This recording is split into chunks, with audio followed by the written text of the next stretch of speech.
Hello, everyone, and welcome back to Growing Kentucky's Leaders. I am one of your hosts, Sheldon McKinney. And I'm your other host, Ruth Ann Fink. And today we have with us some Kentucky FFA state officers. We have from the Southbourne FFA chapter, our state vice president, Miss Avery Cole, and our Lincoln Trail state vice president from the Meade County FFA chapter, Mary Brooke Stith. So girls, welcome. We will start with Avery. And why don't you just introduce yourself and tell us a bit about who you are? Hello, just as you mentioned, my name is Avery Cole, and I'm originally from the Southbourne FFA chapter. That's really where I found my start. I do have an agricultural background. I grew up on my family's horse farm. We have 60 acres and right around 40 horses. So I was really aware of FFA coming into high school and knew I wanted to be a part of it. And ever since then, I've enjoyed participating in competitions and really became active within the leadership side of FFA. And I'm so happy to be here now speaking with you all and also serving as a state officer. Yeah, thank you. And Mary Brooke, tell us about you. Yeah, so I have a very similar story to Avery. I grew up on a cattle operation in Meade County, where you said I was from. And so agriculture has always been a big part of my life. And so naturally, like Avery, I joined FFA and 4-H whenever I was younger, and then obviously FFA whenever I got into high school. And so it was always the plan from the beginning, because I saw older members showing cattle whenever I was growing up, and I knew that I wanted to do what they were doing. And so the rest is history from there. Like Avery, I competed in many contests throughout high school, and I met the most amazing people and made the best connections. And I'm so glad to have a year service as a state officer this year. And you all are also college students. So tell us a little bit about where you go to college, what you're studying.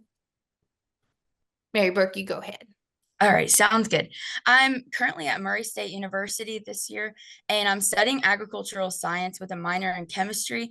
And I hope to one day become a researcher in livestock nutrition, or livestock genetics. Well, I'm here at Western Kentucky University. I'm actually sitting in our library right now, but I am majoring in agriculture with a concentration in agriculture education. And I was really inspired to do that by my advisors and my time within FFA. Oh, that's incredible.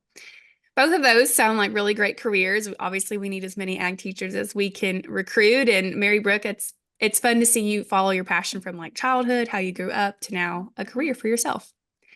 Well, both of you ladies seem to have a somewhat traditional path to FFA. We know a lot of our students come from a wide array of backgrounds.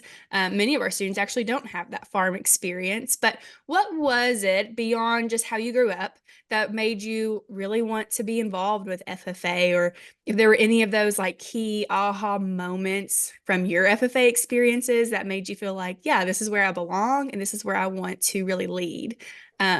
What was that for you, and what made you want to get so involved? Okay. Mary Rick, we'll start with you. Perfect. So my very first regional speaking day, I was competing in the Creed, and I was very nervous. I'm sure that's a very traditional contest that most freshmen compete in, but I was really nervous. And a state officer came and talked that day, and he talked about whenever he put his FFA jacket on, it was like a cape for him, and he felt like Superman, and that he was unstoppable. And ever since then, every time I've put on my FFA jacket, I remember that moment whenever that state officer spoke at my regional speaking day, and it just gives me confidence to be myself in my FFA jacket. I love that. Avery, what were your aha moments, or what made you really want to get involved with FFA? I mentioned with my background, kind of knowing that I would be involved with an FFA when I entered high school. I had heard about family members' times within the Blue Jacket, and that's really just that idea I had. I would just be involved because it's what I was supposed to do, right? But it was when I went to a freshman bonfire that we had at the Southbourne FFA chapter, and I was able to actually meet the members that I decided this was the place for me, not because my family had done it, but because I wanted to do it. I was speaking to an advisor and some of our senior FFA members, and they were encouraging me to start participating in competitions. And I was scared to death. At that time, I was doing school virtually due to COVID, so I hadn't really interacted with my peers, and I was intimidated. But they just kept on kind of pushing me towards the competitions, encouraging me to reach out. And so at that very bonfire, I signed up for our junior livestock competition and environmental science competition. And although I was really nervous and intimidated, those are some of the best choices that I've made throughout my high school career because they encouraged me to step outside of my box. That's so great to just think about. I was scared and I did it anyway. I was nervous about it and I did it anyway, and it helped me grow. Mary Brooke, do you remember what state officer it was who spoke at your day? I do. It was Isaiah Pruitt. Oh, okay. Well, we'll have to give a special shout out to him. So what you all do as you all visit FFA chapters this year, as you speak at regional events, you all are ambassadors for FFA, and what you say really matters, and it can help spark those aha moments for other students. It's back to school season. And I know that a lot of teachers, you come back to school and it's icebreaker games and getting to know you games. And you all have done so many getting to know you games this summer in part of your training and with camp. I thought a fun question to ask you all would be, if you come to someone's classroom as a state officer visiting, what is a game you love playing with students to get to know them better, and what's something you will not do? And tell us why. We'll start with Mary Brooke. Okay. I think one of my favorites is just a simple question. And I know that's, it's very basic, but I personally like just asking a simple icebreaker question and just going around and hearing everyone's answers. I actually got to do this in my workshop at camp. And I just think seeing what people can come up with, I think it just truly shows their personality, even if it's a question as silly as, what's your favorite soda? And their personality really comes out, and I really like to see each member's personality and their individuality. Which, did you ask your favorite and least favorite? I apologize. Least favorite. Okay, my least favorite is the name game. So it's where you go around and you say your name and then an animal that associates with your name. And the only reason I don't like the game is just because I have a horrible memory. And so I can never remember all the people before me. And then I feel so bad. But it's a really fun game. I just have a horrible memory. It does put you on the spot. Yeah. What's your favorite soda? Oh, what's my favorite soda? I like A-Late. Avery, what's your favorite soda? My favorite soda is Diet Dr. Pepper. Oh, Diet Mountain Dew. Yeah. I'm gonna have to probably go Diet Mountain Dew. Or Fresca. I love Fresca too. It's an underrated option. Okay, Avery, what about you? What are your favorite games to play and what do you not play? Well, one of my favorite icebreakers is called the packing game. And so I give the members a prompt, like if I were to go to FFA camp, I would be packing these items. And then they have to give me different items that they would be packing for that event. But there is a trick to it. So not all items should be packed for that certain event. And I get to say, yes, you can pack that, or no, you don't need to pack that. And so it's really fun because the members kind of one by one start to figure out the trick to it. And actually, Mary Brooks' advisor is one that introduced this game to me at FFA camp. However, one of my least favorite icebreakers, very similar to Mary Brooks, the one where you have to say your name and then, an animal or an object or an adjective that describes you that starts with the same letter as your first name. Because some people can find that really difficult. There's some really strange words that people have to come up with to represent themselves. I don't know if it always represents the person they actually are. And then, of course, when you have to remember it and say everyone in the circle, it does make things very difficult. Yeah. Well, I hope FFA members have a great time learning who you all are. You all get to learn who they are using those different icebreakers. That's fun. Well, Avery, we did want to ask you, you have a unique experience as a Kentucky FFA state officer, and the fact that last year you got to serve as a Kentucky 4-H state officer as well. And you really helped both organizations move forward. And so I just wanted to give you some time to tell us about what both of those experiences have been like and just your thoughts and feelings around serving in both capacities. That was something that I'm so honored to have been able to do as a part of Kentucky 4-H, and still with Kentucky FFA, working in a state officer position is something really special. Looking back with 4-H, I knew that I wanted to be a state officer, just similar to FFA, wanting to give back. Both of those organizations have played such an instrumental role in helping me to be the person I am today.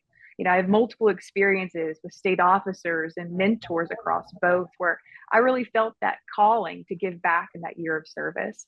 And so with 4-H, it was so special because one of the things we get to do is work with some younger members, right? 4-H starts at 9 officially, and even Clover Buds can be younger than that. And it's getting to have that aha moment, but with younger generations. And you can really see them grow across a longer time span from the age of 9 to 18. And so it was really cool as a state officer to be coming back and interacting with members I had met maybe at 4-H camp when they were little. And now with FFA, it's equally special and a little bit different. Getting to go from chapter to chapter and interact with members is really cool. I really enjoyed my time at FFA camp as a state officer. No, that's great. This is a unique experience. There's not been many. We need to check our history records, but you may be the first that has served in both capacities. And so, yeah, that's a really neat thing. We look forward to checking in with you at the end of the year too, to get your thoughts and experiences on both. Absolutely. I think you may be the only person besides the Commissioner of Agriculture in multiple ag tag booster campaigns. That's true too. Well, Mary Brooke, I want to ask you, this summer you will have completed a lot of training as an FFA state officer, and your team has set a lot of goals for what you want to do and how you want to serve FFA members. What can members expect from your team? And what are some of your goals this year? And what are y'all excited to do to put them into action? Yes, of course. I think throughout our trainings, our big topic and our main thing that we want to focus on throughout the year is just making every single Kentucky FFA member feel like they're at home in the FFA organization here in Kentucky. And I think that's something that we're all very passionate about. And I think they can expect to feel like they're a part of our family. And I think that's something that's so special to us, is just making everything feel like a family, whether that be at a chapter visit or at a banquet. We want every FFA member to feel like they're a part of our family, because that's how we feel about them, because they are a part of our family. And so we want them to all feel included, no matter whether they're a chapter officer, an FFA member, a regional officer. We want them to all feel included and welcome in our FFA family here in Kentucky. And we're so excited, I think, to just talk to members. And I think I can speak for all 12 of us to say that that's our very favorite thing, or our most favorite thing to do as a state officer, is interact with members. And I'm so excited that we've gotten to do that in the short time we've been a state officer so far. Well, and I wanted to shout out, we have a lot of teachers that show these podcasts in their classroom. So if you're watching right now, hello to all the classrooms out there. But ag teachers, reach out to these state officers, invite them to your schools, invite them to your programs, let them come to a workshop, let them come to what you think is just like a silly after school activity, but you all love that stuff. That's really what you signed up for. And so extend that invitation. Our state officers would love to come. Yeah. If you don't mind, I actually just had a chapter visit with Anderson County, and it was they would call a silly little after school little meeting thing. And it was so fun. It was welcome to the jungle themed. And it was just, we got our face painted. And they really just welcomed the freshmen into their chapter. And I think that was so special for me to be a part of. And I know a couple other state officers were there as well. But just stuff like that is so heartwarming to me, because, I think those are events where members just get to have fun. While contests are very important, I think it's important to have those activities as well, just so that we can have a little fun and get to know each other. Yeah, that's wonderful. Well, we are so excited to see what your team does this year and how you interact with members. It's always such an honor to get to see the journey of you all through state office year, because who you start this year as is not who you end as. You have so much growth and experience during that time, and you grow because you meet FFA members. You grow because you go through so many trainings. You grow and grow, and so it's just an honor to get to watch you all do that. We end our podcast with the same 3 questions to everybody, and the same's for you all. So our first question is, what is the best piece of leadership advice you've ever received? And we'll start with Avery. Okay. The best piece of leadership advice I ever received, I heard it from my dad first, but it actually is from Master Yoda from Star Wars. And that is, do or do not, there is no try. And this is something that my dad told me frequently throughout my childhood. Every time I had a spelling test coming up, when I was in the first grade and I was really nervous, he said, do or do not, there is no try. And I think I've really kind of carried that on, maybe in a little more serious manner as I got older. But I think it's really important because when you set your mind to something, you need to give it your all, your 100%, and don't just try, but do it. And so that's something really important that I heard from my dad, but I kind of learned that he stole it from somewhere else later on. That's even better. Star Wars. All right, Mary Brooke, what about you? Avery, I just want to say this is so hilarious because I actually have that exact quote written down from my dad. But I'll give another piece of advice from my dad as well. That was just so funny that I didn't think anyone else ever had that same experience. Girls' dads should be friends, is what it sounds like. I know, that's what I'm hearing. But they're both into Star Wars. It's like, is that true? That's what it sounds like. Yes. Hilarious. My dad is a big movie person, so I think just any movie he likes to quote. But another piece of advice that my dad has always just instilled in me is to never meet a stranger. And I know that's something that people have heard, and I know that it's hard for some people to never meet a stranger because that's not necessarily their personality. And but I think it's very important to try to talk to people and make connections, because connections and networking is so important in anyone's life. I think no matter what career path you choose and no matter way you go about or go in your life, I think connections and networking are very important. And so I think just never meeting a stranger is a great way to go about making connections and using those networking skills in order to further yourself and your career and just in general in life. Yeah, absolutely. And as people get to know you, Mary Brooke, I think they'll say, yep, that's true. She doesn't meet a stranger. I think that explains you and your character very well. Well, the second question we always ask our guests is really surrounded around philanthropy. So you all know the Kentucky FFA Foundation is a philanthropy, and we are all about giving back. And so a lot of times people give to us with their time and just investing in us and being in our corner. So we like to give our guests an opportunity to shout out someone who's really poured into you all and helped you grow as leaders. Mary Brooke, let's start with you. I know first and foremost, I just want to say thank you to my ag teachers. I truly admire what ag teachers do. And I just think none of us would be here without them. And I just want to acknowledge the importance. So thank you, Ms. Hobbs and Ms. Pack, for everything you've done, all the time you've put into me, into being where I am today. And then who I want to really give a huge shout out to are my grandparents. I call them Granny and Daddy Bob. I know that's strange names, but it's just what we grew up calling them. And so I just want to say thank you to my granny, because she is the most patient woman I have ever met.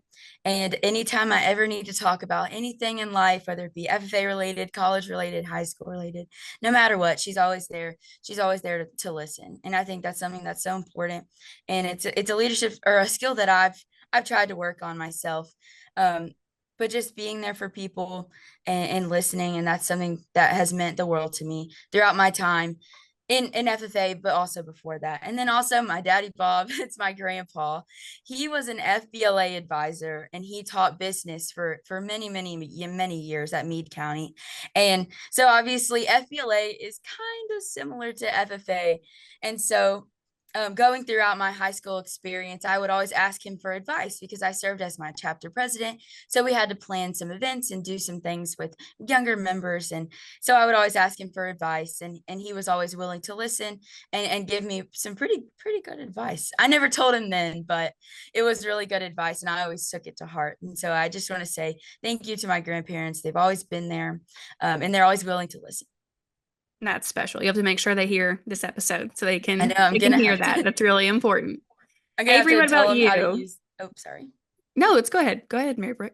I was just going to make a joke about having to show them how to use their phone.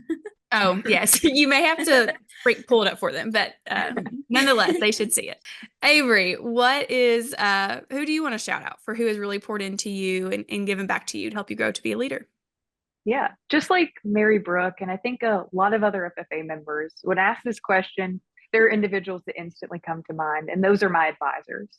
looking back on my time in high school and my time with FFA, they and my family have consistently been there for me, not only within my studies and within school, but also in my personal life. It kind of seems funny, but over my time in FFA and my agriculture education courses, my teachers became somewhat less of teachers and more of mentors. I was still learning in their class every day and gaining valuable information, but I really began to look up to them more and more for their leadership traits, and I knew that I could trust them for advice. And one particular advisor is Mr. Robin Dalton. That is the first advisor that I ever interacted with South Warren FFA. He heard me speak in the 8th grade at a Warren County Farm Bureau meeting. And over the summer, he reached out to my family and I about me being involved with South Warren FFA.